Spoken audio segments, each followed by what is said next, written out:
আমি এইখানে দর্শকদের একবার দেখাতে চাইবো যে কৃষ্ণেন্দু কথা বলেছিল মণিশঙ্কর মণ্ডলের সঙ্গে, ঠিক কি বলছেন তিনি দেখব।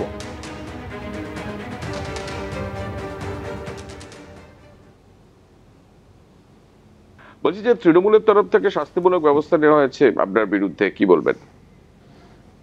দেখুন, আমি যতদূর জানতে পেরেছি আমার কাছে কোনো অফিসিয়াল কমিউনিকেশন হয়নি। সাংবাদিকদের মাধ্যমে এবং সংবাদ মাধ্যমেই জানতে পারছি যে আমাকে বহিষ্কার করা হয়েছে দল বিরোধী কাজের জন্য। এবং সেটা কোনটা অভিষেক বন্দ্যোপাধ্যায়ের পক্ষে সওয়াল করাটা যদি দল বিরোধিতা হয়, তাহলে আমি এই রকম দল বিরোধিতা আগামী দিনেও করব।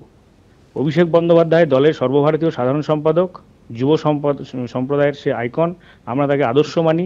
তার পক্ষে বলেছি, তাকে গেম চেঞ্জার দাদা বলার পর শিক্ষামন্ত্রী আমাকে ফোন করে থ্রেট করে, খিস্তি খেউর করে।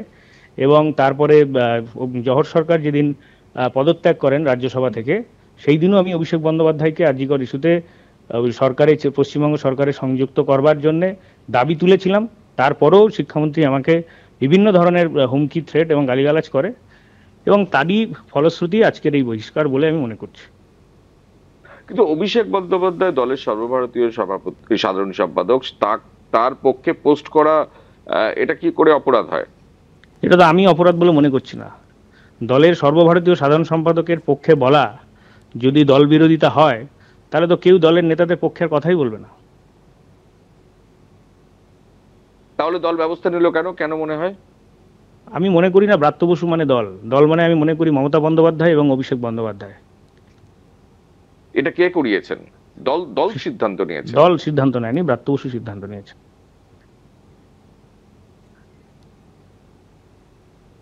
তিনি তো দলের পার্ট, তিনি দলের নেতা না। ওনার কাছে দলের কাউকে বহিষ্কার করার ক্ষমতা তার কাছে নেই। যদি কাউকে বহিষ্কার করতে হয়, তার জন্য দলের শৃঙ্খলা রক্ষা কমিটি আছে, তার জন্য সর্বোচ্চ নেত্রী আমাদের মমতা বন্দ্যোপাধ্যায় আছেন মাথার উপরে, এবং আমাদের সর্বভারতীয় সাধারণ সম্পাদক আমাদের আইকন অভিষেক বন্দ্যোপাধ্যায় আছেন। সিদ্ধান্ত নিলে তাদেরকে দেখিয়ে রাজনীতি করি। যদি তারা দুজনে মিলে সিদ্ধান্ত নেন, মমতা বন্দ্যোপাধ্যায় বা অভিষেক বন্দ্যোপাধ্যায় মনে করেন যে মণিশঙ্কর মণ্ডল দল করবে না, তো দল করব না। আর যদি তারা মনে করেন যে মণিশঙ্কর মণ্ডল দল করবেন, তাহলে আমি তৃণমূল কংগ্রেস জোর গলায় করেছি বিগত দিনে, আগামী দিনেও করব। আমি অমিত শাহকে কালো পতাকা দেখানো ছেলে, আমাকে এইসব দেখিয়ে ভয় পাওয়ানো যাবে না।